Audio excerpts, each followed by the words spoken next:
So a while ago, I made a video creating 7 unique D&D villains for you to use in your own games.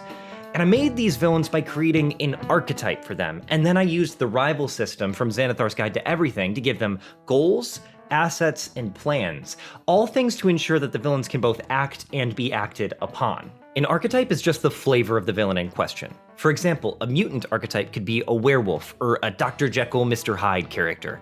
Choosing an archetype gives you a starting place to begin flavoring your villain and also helps you narrow the decision space when choosing their goals, assets, and plans. Making that video was a lot of fun, so I thought, let's revisit that and give you all a bunch more villains to slot into your games. Hey, and if you like it, please consider subscribing and dropping me a like. All right, let's get started. Number 1. The Time-Cursed Pariah. This villain is trapped in a time prison of their own making. They have spent so long in a time loop that they've begun to lose their grip on reality. A party of fresh faces may reignite hope of escape, or maybe just some new fresh experience that this villain is excited to explore. An example of this is obviously Connors from Groundhog's Day. But imagine if Bill Murray was a wizard who had been trapped in that day for years and had lost all hope of escape. He would know everything that happens at all times during the time loop. A party entering this bubble will start at a serious disadvantage, but since they're trapped there now too, they can slowly learn as time goes on. So our time-cursed pariah is Condren the Missing Mage. A magical cataclysm has occurred at the Wizard's Tower at a village near a large city, and a bubble of chronomancy is slowly growing around it. Unchecked, it will consume the city in a week's time. The party must enter the bubble and discover what lies within, as well as how to destroy the bubble itself. Inside, Condren is trapped in this time loop, endlessly repeating events and becoming increasingly unhinged. The members of the party are given amulets of mind shielding to keep knowledge between loops, and must use this knowledge to find a way to break the loop, or the consequences will be dire. Condren created this magical bubble on accident after an experiment with chronomancy done in an attempt to undo a mistake that caused the death of his lover. Goals. Condren does want to escape the time loop, but the part of him that feels like he deserves this eternal punishment is the key to what keeps him there. He doesn't care about collateral damage for his actions because he feels like he's already damned because of what he did to his lover and nothing he does sticks. Assets. He has the full knowledge of everything that's happened in this time loop and full access to everything a wizard's tower could provide. Villagers stuck in this loop are not aware that they are stuck. One of Condren's most terrible possessions is a massive cracked hourglass that holds a sleeping Tarrasque inside. Once all the sand falls, the Tarrasque wakes up, breaks free, kills everyone, and resets the loop. Plans. Condren fully intends to mess with the party in violent and twisted ways, since the consequences aren't real to him and they'll just return to life at the start of the next loop. Number 2. The Puppetmaster. The Puppetmaster is a villain that can control others through magic, manipulation, and subterfuge. They can be spy masters, eldritch beings, or alien consciousnesses. Anything so long as they use others to accomplish their ends. An example from media of this is Remy from Ratatouille. I'm just kidding. The Absolute from Baldur's Gate 3 is actually a great example of this type of villain, or any vampire that uses charms to get their way. Our Puppetmaster is going to be Isabella the Spider, a notorious criminal with a massive spy network who uses blackmail and manipulation to get her way. She, unlike other potential Puppetmasters, is disgusted by the use of enchantment magic to charm others into doing what you want. Isabella thinks that's a cheap trick used by the weak-willed to have their way. She believes fully that the art of getting others to do what you want them to is only truly done when the manipulated has full capacity to understand what is happening to them and still decides to do it. Goals. Isabella wants to have every powerful person in her pocket, from the most influential nobility to the richest of the merchant class to the most powerful adventurers. It doesn't matter to her how she gains this influence over them, but even those she already has a hook for, she'll always try to find another just to make sure that there's no escape from her. For your up-and-coming party, that means she's got her eye on them too, and might have some work that needs doing, whether they want to help or not. Assets. Isabella has a full spy and criminal network with eyes and ears everywhere. She also has blackmail on many powerful nobles and merchants, who will do as she asks to keep their secrets from coming out. Plans. Isabella is going to hire the party by blackmailing one or more of them to do some of her dirty work for her. This could be finding secrets from a noble or assassinating a rival of hers. She fully intends to pay the party for their work. because she sees this as a way to corrupt them and tie them to her permanently.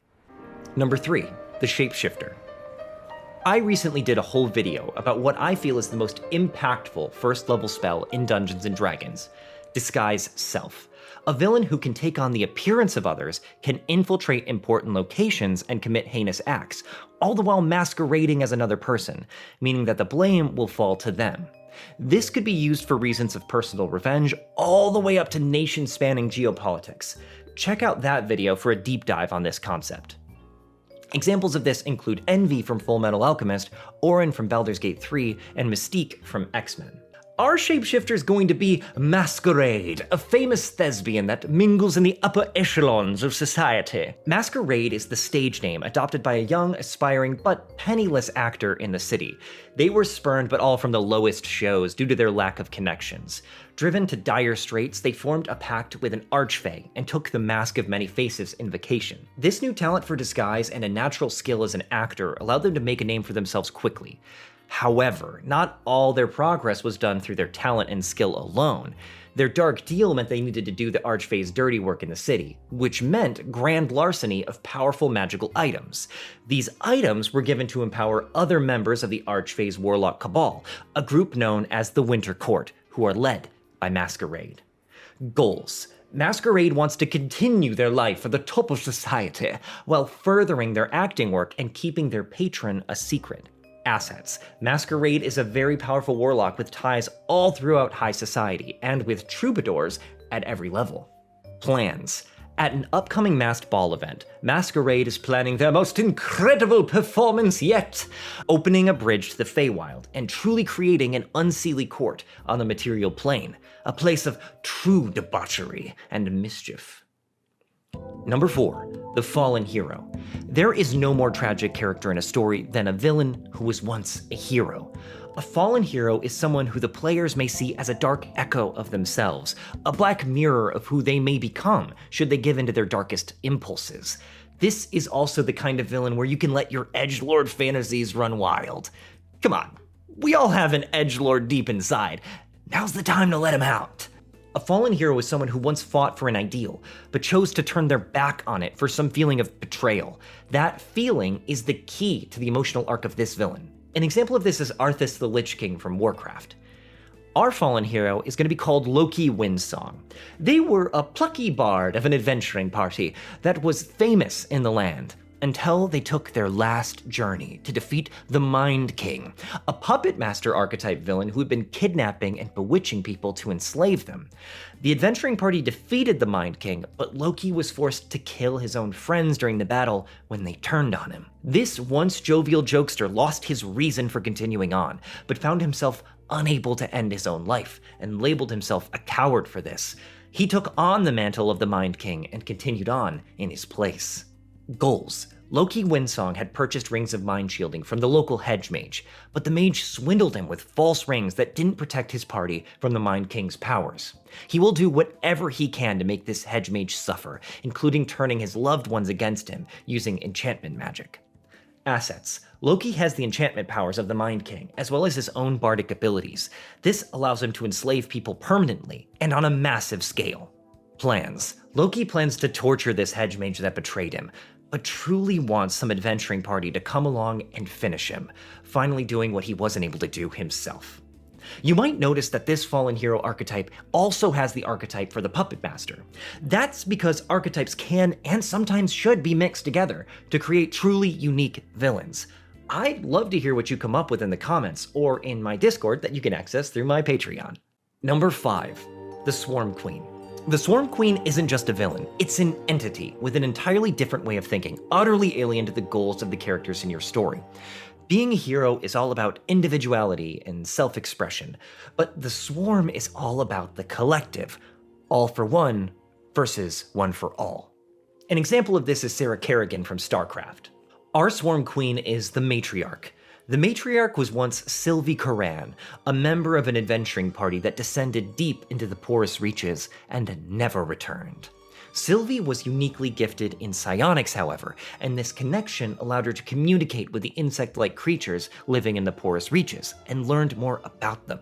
Whether her true desire or simply just to survive, she allowed herself to be infected with a leech that transformed her into what is now known as the matriarch, the soul of the swarm. If there was once someone who cared about humanity in Sylvie Coran, it is all but gone, replaced by a desire to direct the swarm to consume and infest the land. Goals. The matriarch wishes to claim all of the lands of the world as the domain of the swarm.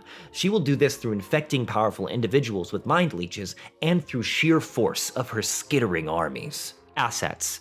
The matriarch has a near endless supply of warriors to fight for, but they require ever more resources to consume to maintain themselves, meaning they will invade and raid nearby lands often.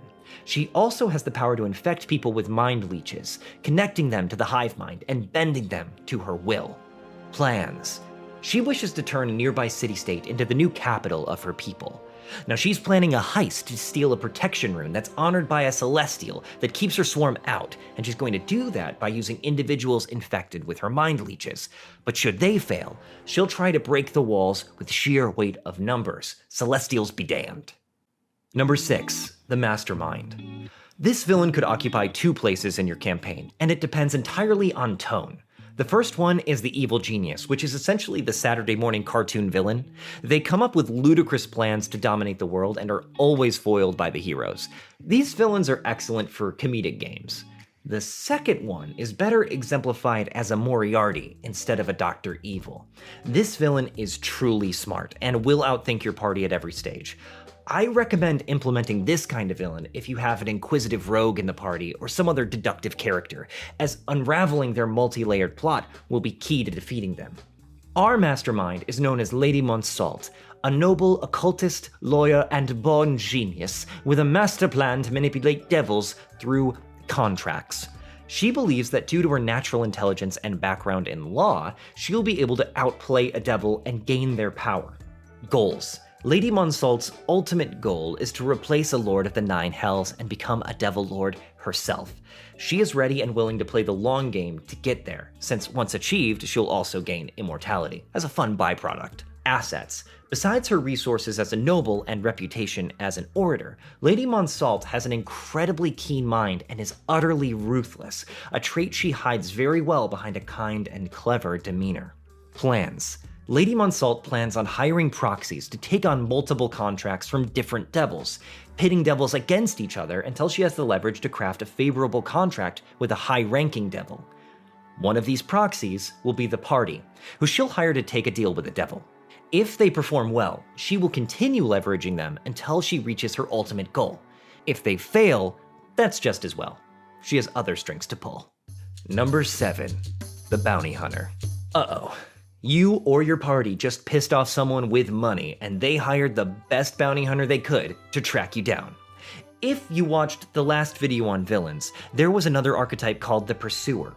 That's a villain that's essentially an unstoppable force chasing down the party. While the pressure of this villain is the same, the methods they use to track your party down and the methods you use to deal with them are way different. An example of this is Combustion Man from Avatar: The Last Airbender and Jango Fett. Our bounty hunter is Sable Fang, a werewolf bounty hunter who is an expert tracker and an even better killer.